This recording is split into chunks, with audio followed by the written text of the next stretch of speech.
रामायण की कौन सी कहानी है जो आपको लगता है सबसे कम पॉपुलर है बट बड़ा इंपॉर्टेंट चैप्टर है? मैं आपको एक नया वर्जन दिखाता हूँ, आपको मजा आएगा, प्रॉमिस यू। तो कुछ ऐसा हुआ होगा कि जब रावण गया होगा ब्रह्मा जी के पास वो वरदान मांगने कि ना मेरे को ये मार पाए, ना वो मार पाए, ना गंधर्व मार पाए, ना देव मार पाए, ना राक्षस मार पाए, ना जानवर मार पाए, सब बोल दिया। तो ब्रह्मा जी ने बोला तुमने सब बोल दिया, मनुष्य नहीं बोला। तो रावण ने बोला था कि वो तुच्छ मानव मेरा क्या बिगाड़ लेगा। कॉन्ट्रैक्ट में पहला क्लॉज आ गया बाबा कि रावण को वो मार सकता है जो ऑर्डिनरी हो, एक्स्ट्रा ऑर्डिनरी होगा तो मन नहीं मार सकता, मानव को तुच्छ होना पड़ेगा तभी वो रावण को मार पाएगा। करेक्ट, यही वरदान है। तो अब विष्णु जी को भेजने की तैयारी हुई होगी कि राम बन के जाइए।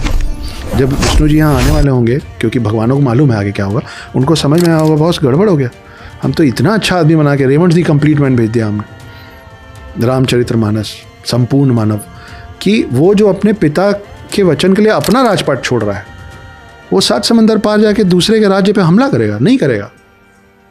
कैसे कराएं?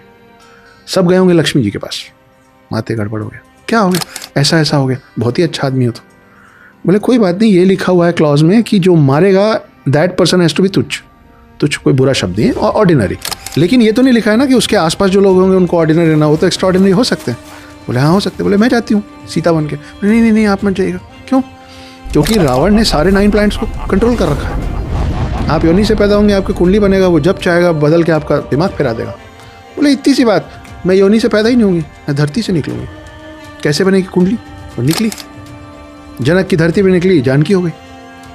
6 साल की उम्र में परशुराम पहुंचे पिनाका धनुष, तो राजा जनक को पिनाका धनुष देने आए, शिव जी का धनुष।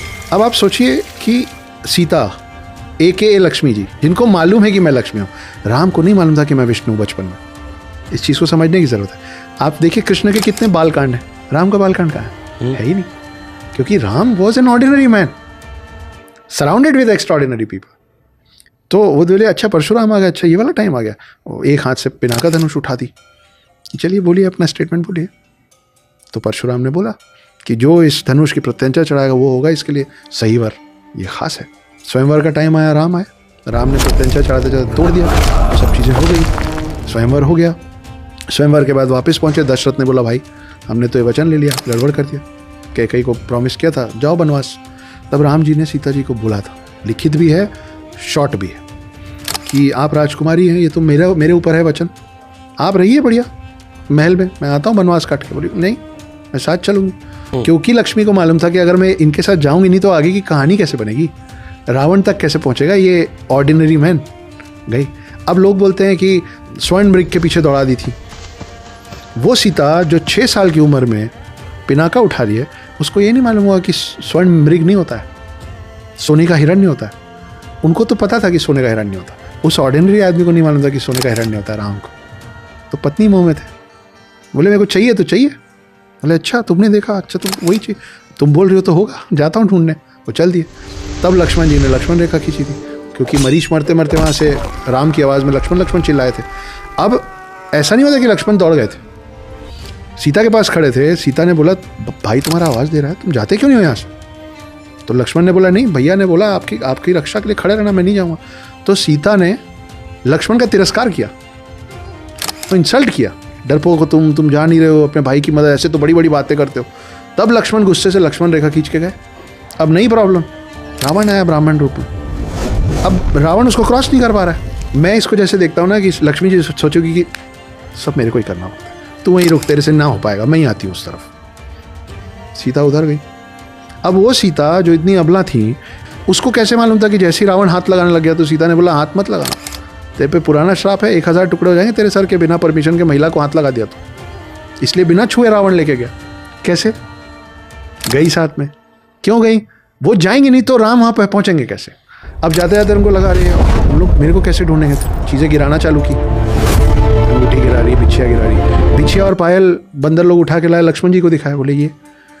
लक्ष्मण जी देखे रोने लग गए, बोले मेरी माँ का है। हम उस कल्चर से आते हैं जहाँ भाभी का चेहरा नहीं देखा था। लक्ष्मण ने कभी चेहरा नहीं देखा था सीता जी का, उनके पैर बिछिया और पायल से पहचानते थे। इनको ले आके अशोक वाटिका में रखा गया। हनुमान पहुंचे थे ना कि हे माते चलिए मैं आपको ले चलता हूँ।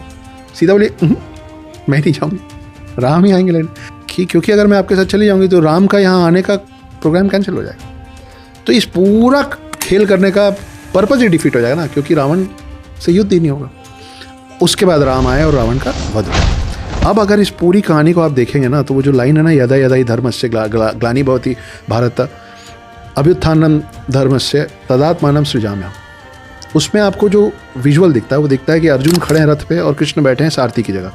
ये लाइन मेरी इस कहानी पे जोड़ के देखिए, आपको अर्जुन की जगह राम दिखेंगे और कृष्ण की जगह सीता दिखेंगे। सीता की कहानी लगती है मुझे ये सीता है, और ये कहीं पढ़ा नहीं हूँ मैं, ये खुद बनाया हूँ, ये खुद ढूंढा हूँ, मैं खुद सोचा हूँ। अब उसमें लोगों को आपत्ति हो सकती है, लेकिन मेरा इंटेंशन अच्छा है, बुरा नहीं। खत्म हो गई।